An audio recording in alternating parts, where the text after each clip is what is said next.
In this episode, we chat with Innovaccer Co-founder and CEO, Abhinav Shashank, who shares his insights on how he built a global company from scratch, the power of having access to India's engineering talent, and how his investors have played a key role in helping the company scale.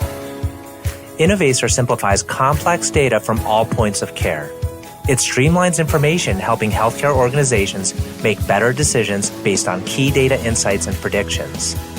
The company's solutions have been deployed across more than 1,000 care settings in the U.S., enabling more than 37,000 providers to transform care delivery and work collaboratively with payers and life sciences companies.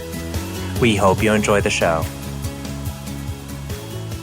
Abhinav, thank you so much for taking the time. It's a delight to chat with you today. Where do you join us from? From San Francisco. Thanks for having me here. Excellent. Well, maybe to kick off, you have an outstanding company and background as an entrepreneur. I mean, I think you're generating upwards of 50 million ARR. You may have far surpassed that. You've raised over $200 million from some of the top investors. Let's start with your setup as a global company. You've got folks over in India, you have folks in the US and probably other locations. On the customer side, are your customers primarily in the US, or are you also kind of global in that scope? We started off as a global company. We basically have like our engineering product teams fairly distributed. We have people in San Francisco, we have people in the US, in Boston, in Dallas. And as we've kind of really grown, we've started expanding. Today, most of our customer presence is in the US, but we are also starting to see traction from other countries which have some sort of a digital infrastructure present for healthcare. It's UK and Middle East and other areas as well. Mm-hmm. One thing that I find fascinating, and obviously for folks that are running companies globally with workforces in India, is the tremendous advantage you have in terms of your labor. First of all, that labor market, the Indian labor market, is producing engineers multiple times faster than the US. And then on top of it, you have a tremendous cost advantage. Tell us how that's helped your company innovate as well as serve the customer. I think more and more companies that you're basically seeing, whether that's Atlassian, really being a global company, like Freshworks went public yesterday, being a global delivery model, it just gives massive advantage to companies that are like distributed that way. One, you're not basically stuck to one talent market and you're able to attract the best and brightest across various places. And then I think there is a significant cost advantage to doing engineering at multiple places, product and engineering at multiple places across the world as well. So we've been very, very lucky to have that global delivery model from the inception itself. We've been able to put hundreds of engineers and build a lot of product and innovation. And if you look at Gartner class, all of these places, our product rankings and the speed of technology innovation is by far 2x, 3x faster than anyone else who's competing with us. And that kind of advantage, just in the short term, it's helpful, but in the long term, it just gives you such a massive edge because your product is so superior. And so I think more and more companies, we are going to see global software delivery models becoming a very large part of how we are basically going to see things move in general. So you have a big advantage in that you know the culture, of working in India. So it's not as daunting as it could be for someone who does not know and very familiar with the culture. Tell us, what do you think is the key to making a cross-border team work? I think one of the most important things for this to work is that you need to basically think of this as an integrated fabric. A lot of companies set up a unit for engineering and then start thinking of them as this offshore unit that's basically going to do some parts of code development. That's not the case with us. Decisions are being made at both places. Right? And if you don't have teams that will basically make decisions at both ends, you'll not really attract the best and brightest in general. So I think one of the things that we've done really well, I think, is that we have like product pods, like full scale product pods with the product manager, with design, with engineers completely located either in India, in San Francisco, in Dallas, in Boston, all of these type of places, which therefore gives them like complete autonomy to develop, interact with customers, do all of those things on their own. And I think the key to success in a global delivery model is just to have small teams that would have decision making authority and not necessarily just solving one part of the problem and not knowing like the overall context of what they are solving. Mm-hmm. And, India has great schools. IIT is one of the most famous of the academic institutions. And I believe that's where you graduated from, internationally competitive. One thing I'm curious about is, given the cost advantage, can you compare kind of apples to apples, an engineer coming out of IIT and an engineer coming out of Stanford or MIT? Can they be of the same caliber in terms of ability to innovate and just background training? I ask because I think you put it round numbers. If you paid, and these aren't accurate, but if you paid an engineer from the US 100, in India, it's probably, a smaller fraction of that, maybe 12, 15. So Sundar Pichai came out of IIT, and Arvind, who's the CEO of IBM, basically came out of IITs. So you are basically seeing the same talent. I think like talents are fairly globally distributed at this point, and it's just about, can you basically provide the same kind of opportunities on creative throughput and output to them like in India in general. It gives you like a cost advantage in general. It's the same caliber people that are basically like coming out. We have people from MIT, Stanford, Berkeley, IITs, like all of them basically working at same levels, SD1s, SD2s, SD3s, and they're basically just working as a group, and we haven't seen like it's the same thing from an outcome perspective. We've been like very, very excited about the fact that you're building this truly integrated global company in a way where talent from various places has been able to collaborate in such ways and deliver such incredible outcomes. It's been 4 years since we've been doing healthcare.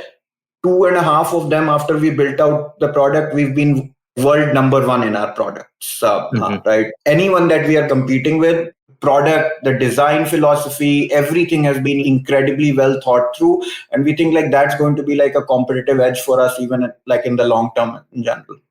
It seems if you're a capital efficient minded CEO that you would want to, and you're building a company over the long run that needs to innovate, that needs to stay ahead of technology, that you would invest into building part of your organization in India. Why don't you think more people are doing that, or more companies are doing that? I think the scaled up organizations, all of them have done it, right? Microsoft has this huge center. Amazon has this huge center. All of these companies, Google, Bangalore has thousands of people. So I think the scaled up companies, like all of them basically have very, very large centers. Like Adobe develops a large part of their software, like cloud services innovation is basically happening out of Delhi. And so the scaled up companies have figured this out that yes, when you're growing very fast and very in general, people tend to go and do things that they know best and they don't have to figure out stuff, right? And opening up a different geography is figuring out stuff like dev centers. How do you communicate? The collaboration processes have to be set up in that way. And it's a lot of like figuring out time zones and working through them becomes a little bit hard.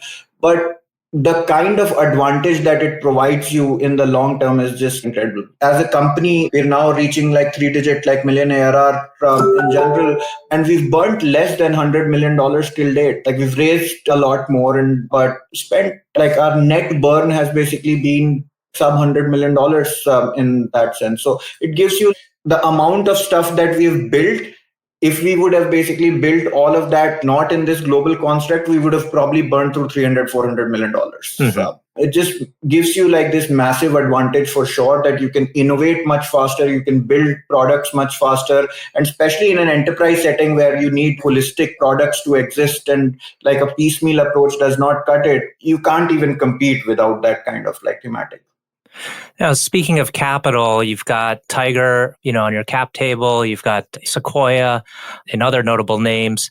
What value do you think, obviously there's some like halo effect too when you have these names on your cap table, but what value kind of beyond the financial capital and that halo effect have your investors brought?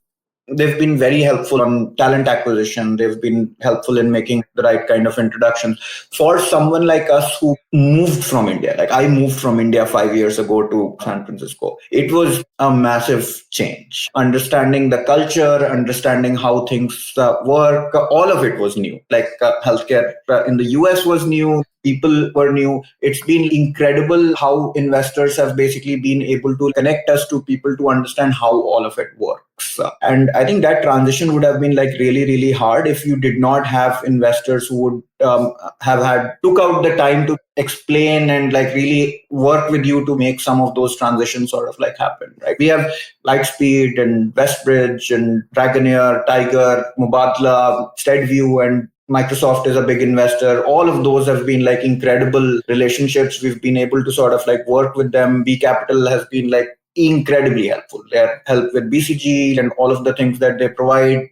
It's all been like just providing context of how do you build, and then also basically being able to walk through like what are others basically doing, what are best in breed metrics that you should be tracking, are you tracking in the right direction, etc. We've been lucky that like I think all metrics we've been in the top decile of performance. Like growth has been 100%, net retentions have been 125, 130%, gross margins have been 75, 80%, etc. But just basically understanding that what are those core metrics that you really have to be looking forward to, and how does it kind of really translate into building a long-term company, etc. That collaborative effort around the board and investors have been very, very helpful. Now it's a relatively young CEO, and you've kind of gone up the ranks in terms of where your company sits today among the myriad of other startups. Presumably you've had to grow as well as a person, as kind of a leader. What do you think, what's the area of growth that you're most proud of, where you look back and you say, had I not been pursuing this ambitious goal to build this company, I would not have become this person. And it was like a defining kind of characteristic that you've developed. I'd say it could be more recently, or it could have been, maybe it's a realization about how to act as a leader, or, how to comport yourself. I think for us generally, like culture has been like a really important piece. We basically feel like one of the things that is very ingrained, or two things that are very ingrained in our company, has been making customers superheroes.